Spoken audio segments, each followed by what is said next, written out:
Good morning friends, હું અજય ત્રિવેદી અને આજે આપણે બોર્ડની એક્ઝામ માટે ખૂબ જ અગત્યનો સ્વાધ્યાય 12 નો દાખલો જોવાના છે. તો ચાલો શરૂ કરીએ. મિત્રો, સ્વાધ્યાય 12 પ્રેક્ટિસ બુકમાં ખૂબ જ અગત્યનો દાખલો. વિજ્ઞાન મેળામાં એક વિદ્યાર્થીએ 10 સેમી ત્રિજ્યા અને 40 સેમી ઊંચાઈવાળા નળાકારના બંને છેડે 26 સેમી તિર્યક ઊંચાઈવાળા શંકુ ગોઠવીને એક પાત્ર બનાવ્યું છે. આ પાત્રમાં કેટલા લીટર પાણી સમાઈ શકે? હવે લીટર જ્યારે કીધું છે ત્યારે હંમેશા પહેલા તો ઘનફળ શોધવું પડે. બીજી વાત, અહીંયા શું કહે છે જુઓ, 10 સેમી ત્રિજ્યા અને 40 સેમી ઊંચાઈ વાળો અહીંયા શું આપ્યો છે? નળાકાર. તો પહેલા નળાકાર દોરીએ. પછી શું કહે છે? બંને છેડે શું છે? શંકુ. તો આપણે પહેલા આકૃતિ દોરી દઈએ મિત્રો, એટલે તમને વધારે ખ્યાલ આવે. આ આપણો નળાકાર, બરોબર, એનું તળિયું,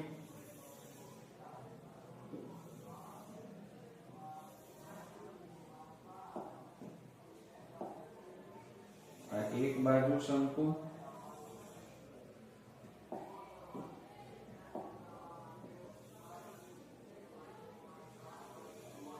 એની ઊંચાઈ,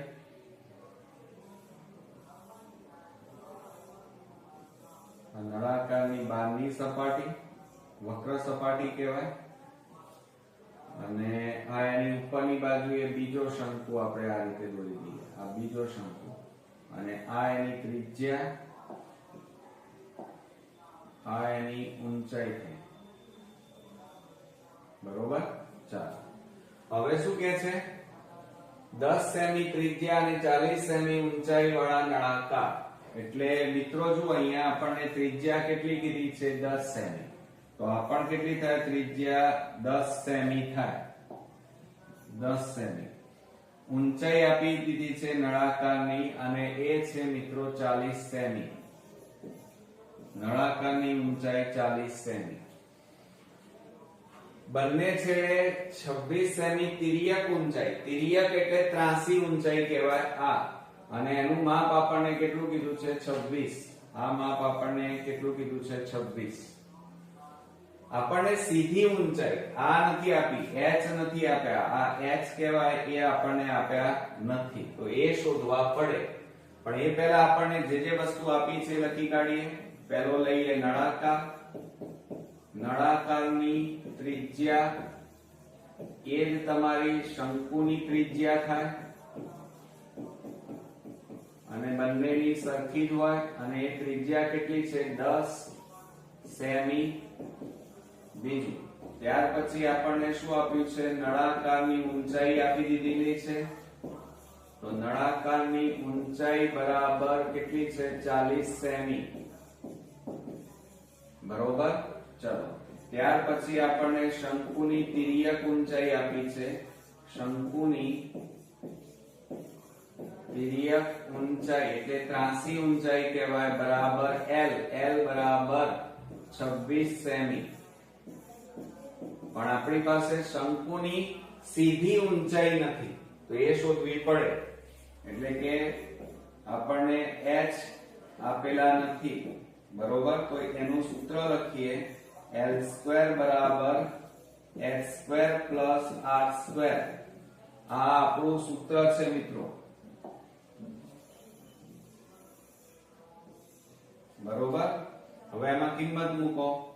l એટલે કેટલા આપ્યા છે? જો આ રહ્યા 26 નો વર્ગ બરાબર h² શોધવાના. r બરાબર કેટલા આપ્યા છે? જુઓ 10 નો વર્ગ. હવે 26 નો વર્ગ એટલે તમારે શું કરવું પડે? 26 ગુણ્યા 26 કરો તો 0 2 6 12 બબે દુ 4 ને 1 5 6 36 6 દુ 12 12 ને 3 15 6 7 5 ને 6. તો મિત્રો 26 નો વર્ગ એટલે કેટલા આવ્યા? 676 બરાબર h². અને 10 નો વર્ગ એટલે કેટલા થાય? 100. બરોબર. ચાલો હવે આ 100 પ્લસ છે અને આ બાજુ લાવો તો માઈનસ થઈ જાય. તો આપણે અહીંયા લખીએ h² બરાબર 676 માઈનસ 100 બરાબર બાદબાકી કરો તો h² બરાબર કેટલા આવે 576 માટે h² બરાબર 576 નું વર્ગમૂળ કેટલું થાય 24 નો વર્ગ થાય. 24 નો વર્ગ એટલે 576 અને બંને બાજુ મિત્રો વર્ગમૂળ છે એટલે શું થાય આ વર્ગ વર્ગ ઉડી જાય માટે h બરાબર કેટલા આવે 24 સેમી. કેટલા આવે 24 સેમી. તો આપણે અહીંયા લખી કાઢીએ 24 સેમી. આ કેટલા મળ્યા 24 બરોબર. ચાલો હવે આ આખું પાત્ર છે અને એમાં લીટર શબ્દ વપરાયો છે. તો પાણી ભરવું છે પાણી લીટરમાં મપાય. તો આપણે પહેલા પાત્રનું ઘનફળ એની ક્ષમતા એની કેપેસિટી શોધવી પડે. તો આપણે સૌપ્રથમ લખીએ કે બંધ પાત્રનું ઘનફળ બંધ પદાર્થનું ઘનફળ બરાબર ધ્યાન આપજો મિત્રો શું થાય તો વચ્ચે કોણ છે નળાકાર. તો નળાકારનું ઘનફળ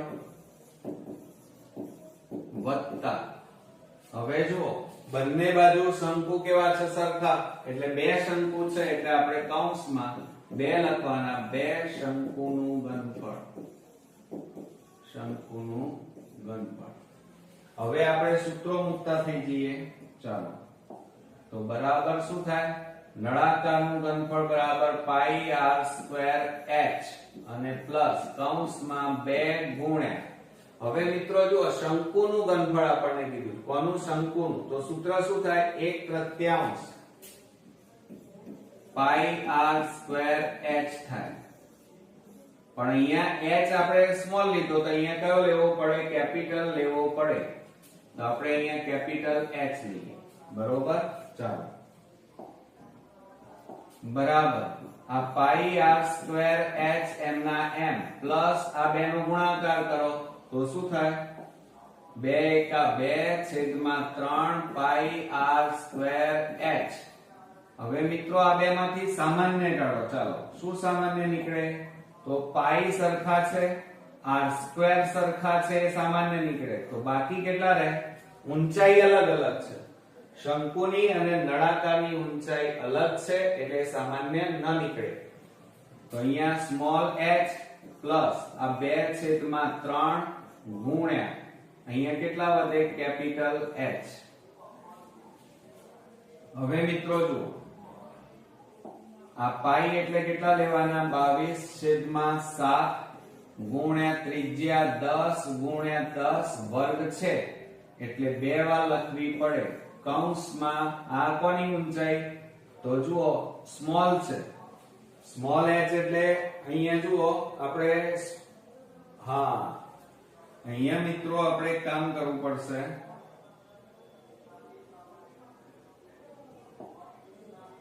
અહીંયા બદલી નાખીએ આપણે આ નળાકારની જે ઊંચાઈ છે આ સ્મોલ h લઈએ અને આ કેપિટલ H લઈ લઈએ કારણ કે ત્યાં સૂત્રમાં આપણે પેલું લખ્યું એટલે અહીંયા કઈ આવે capital H capital H. Okay એટલે શંકુના ઘનફળમાં કેપિટલ H.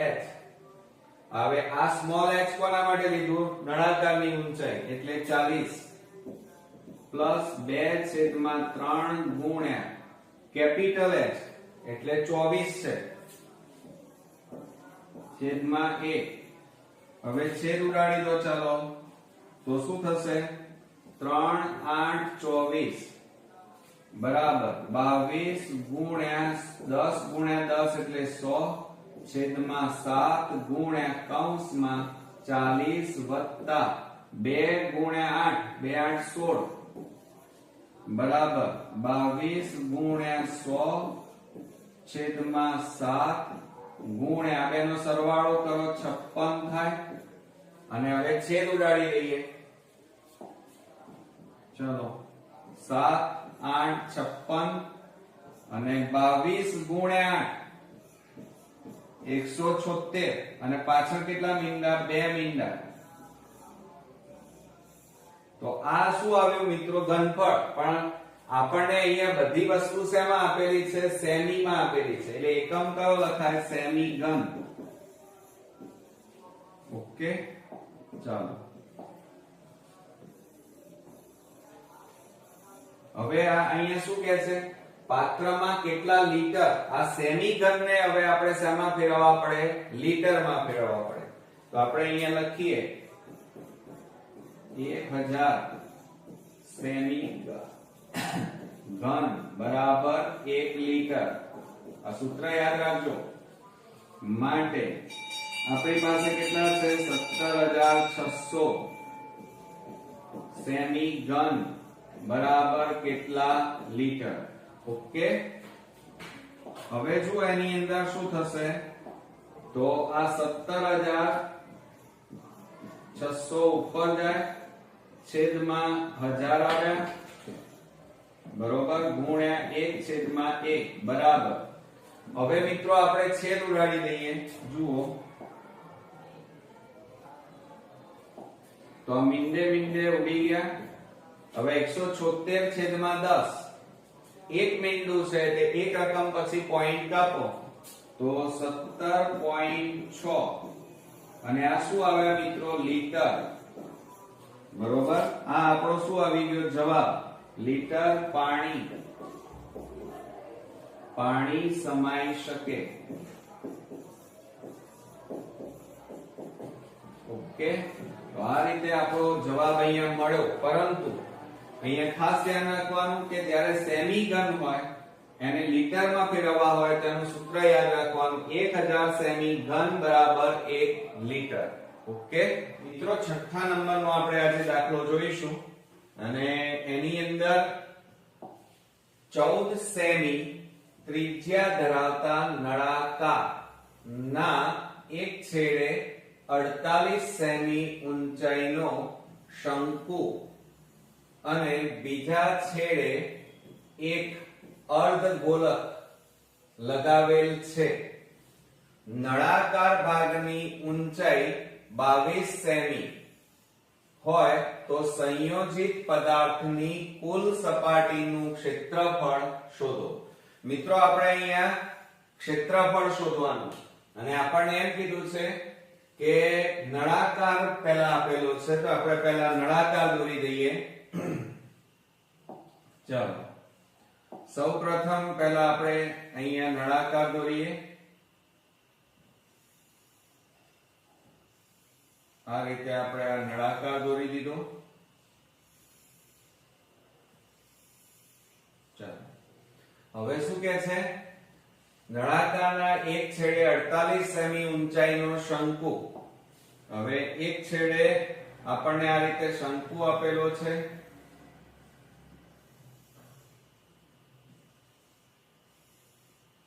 આ શંકુની ઊંચાઈ બરોબર 48 સેમી ઊંચાઈનો શંકુ એટલે અહીંયા આપણને ઊંચાઈ કેટલી આપી છે? 48 સેમી.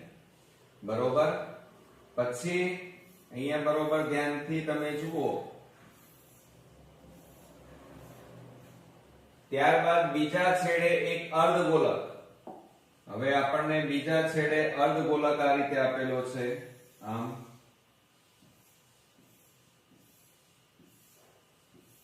આ અર્ધગોલક. હવે આપણને શું કહે છે? નળાકાર ભાગની ઊંચાઈ 22 સેમી. આ નળાકારની જે આ ઊંચાઈ છે એ ઊંચાઈ આપણને કેટલી આપી છે? 22 સેમી. આટલેથી આટલો ભાગ આપણને 22 સેમી હોય તો સંયોજિત પદાર્થની અને બીજું 14 સેમી ત્રિજ્યા ધરાવતા નળાકાર એટલે આ જે ત્રિજ્યા છે એનું માપ કેટલું આપ્યું છે? 14 સેમી. અહીંયા આપણે લઈએ આ પણ ત્રિજ્યા કહેવાય અને ત્રિજ્યાનું માપ આપણને અહીંયા આપેલું છે 14 સેમી. બરોબર, ચાલો પછી શું કહે છે? સંયોજિત પદાર્થની કુલ સપાટીનું ક્ષેત્રફળ શોધો. હવે મિત્રો આપણી પાસે અહીંયા કુલ 3 પદાર્થો આપેલા છે, એક શંકુ, એક નળાકાર અને એક અર્ધગોલક. બરોબર. હવે તમે શંકુની વક્ર સપાટી શોધવી હોય, કારણ કે આપણે ક્ષેત્રફળ શોધવાનું છે, એટલે શંકુની વક્ર સપાટી શોધવી હોય તો તમારે શેની જરૂર પડે? L ની જરૂર પડે. કેમ? કારણ કે એનું સૂત્ર શું થાય? પાઈ r l. એટલે l એટલે ત્રાંસી ઊંચાઈ કહેવાય, અને આ ત્રાંસી ઊંચાઈ આપણને આપેલી નથી, અને એ આપણે શોધવી પડે. તો પહેલા આપણે શંકુની વાત કરીએ. ચાલો અહીંયા લખી કાઢીએ આપણે શંકુ, અને શંકુની આપણને h આપેલું છે, h બરાબર 48 સેમી. હવે તમે જુઓ એની ત્રિજ્યા r, પાયાની ત્રિજ્યા r, અને આ ભાગની ત્રિજ્યા આપણને કેટલી આપેલી છે? 14 સેમી. અને આપણી પાસે શું નથી? L નથી. એટલે પહેલા તમારે L શોધવો પડે. તો આપણે એનું સૂત્ર લખીએ, L બરાબર વર્ગમૂળમાં h² પ્લસ r². આ આપણું સૂત્ર છે. બરોબર. L એટલે ત્રાંસી ઊંચાઈ, અથવા એને મિત્રો તિર્યક ઊંચાઈ પણ કહેવાય. તો L બરાબર વર્ગમૂળમાં, હવે જુઓ h એટલે 48 નો વર્ગ વત્તા r એટલે 14 નો વર્ગ, માટે L બરાબર વર્ગમૂળમાં, ચલો હવે 48 નો વર્ગ એટલે 48 ગુણ્યા 48 કરીએ તો 0, 4 8 32, 3 4 4 16 ને 3 19, 88 64, 8 4 32 ને 6 38, 4 8 ને 2 10, 9 ને 1 10 ને 3 13, 13 ને 1 ને 1 2. કેટલા આવ્યા મિત્રો? 2304. અને વત્તા 14 ગુણ્યા 14 એટલે 196 થાય, પણ ગુણાકાર કરી જોઈએ. 0 4 એકા 4, 4 4 16, 4 એકા 4 ને 1 5, તો 9 અને 6 196 આવે. તો અહીંયા લખી કાઢીએ 196. હવે મિત્રો આ બેનો સરવાળો કરો. 2304 વત્તા 196, 6 4 10, 9 ને 1 10, 3 ને 2 5, કેટલા આવ્યા? 2500. ઓકે. તો આપણે અહીંયા લખી કાઢીએ, આ બેનો સરવાળો આપણને મળ્યો L બરાબર વર્ગમૂળમાં 2500. હવે મિત્રો વર્ગમૂળ આપણે કાઢીએ તો L બરાબર 25 નું વર્ગમૂળ 5 થાય, અને આ બે મીંડાનું વર્ગમૂળ 1 મીંડું, એટલે ત્રાંસી ઊંચાઈ, તિર્યક ઊંચાઈ આપણને કેટલી મળી? 50 સેમી. ઓકે.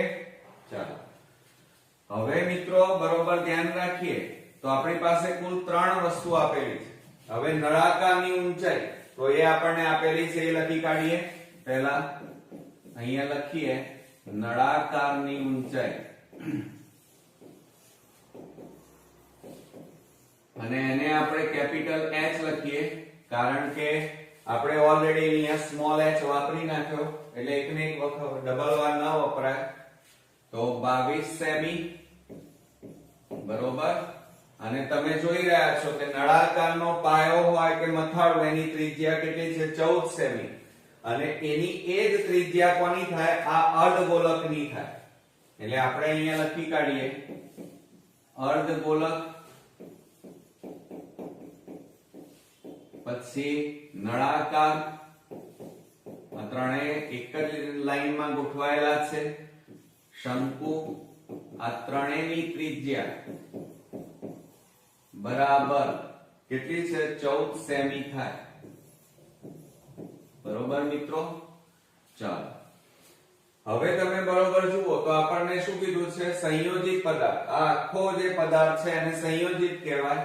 તો આપણે એનું લખી કાઢીએ પહેલા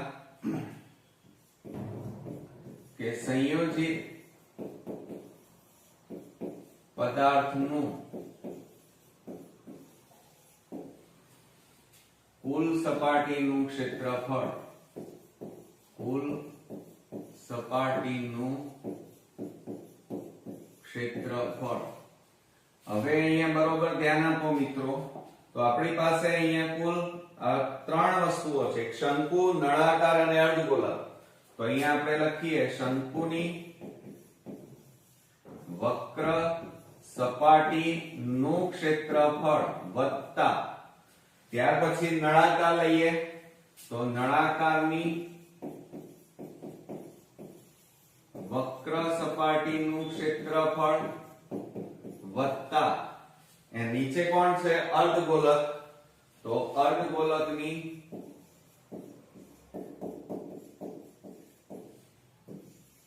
વક્ર સપાટીનું ક્ષેત્રફળ.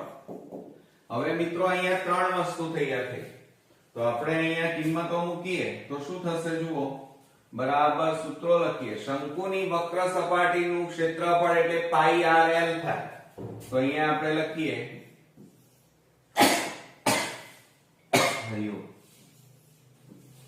વત્તા નળાકારની વક્ર સપાટીનું ક્ષેત્રફળ શું થાય મિત્રો 2 પાઈ r અને h બરાબર કેટલા લઈએ કેપિટલ h લઈએ બરોબર. પછી અર્ધગોલકની વક્ર સપાટીનું ક્ષેત્રફળ, અર્ધગોલકની વક્ર સપાટીનું ક્ષેત્રફળનું સૂત્ર શું થાય 2 પાઈ r સ્ક્વેર થાય. ઓકે, હવે આ ત્રણેયમાંથી કોમન કઈ વસ્તુ નીકળે છે, જો પાઈ તો ત્રણેયમાં એટલે પાઈ નીકળે, r ત્રિજ્યા ત્રણેયમાં સરખી એટલે એ સામાન્ય નીકળે. હવે બાકી શું રહ્યું, આમાંથી પાઈ r તો નીકળી ગયા, તો l પ્લસ 2 અને h વધ્યા અને વત્તા અહીંયા 2 પાઈ નીકળી ગયા એટલે કે પાઈ નીકળી ગયા એટલે અહીંયા 2 r સ્ક્વેર માંથી r જાય તો r વધે, આટલી વસ્તુ હતી. હવે એમાં કિંમતો મૂકી દઈએ ચાલો. તો બરાબર પાઈ એટલે 22/7 ગુણ્યા r એટલે 14/1 ગુણ્યા કૌંસમાં l.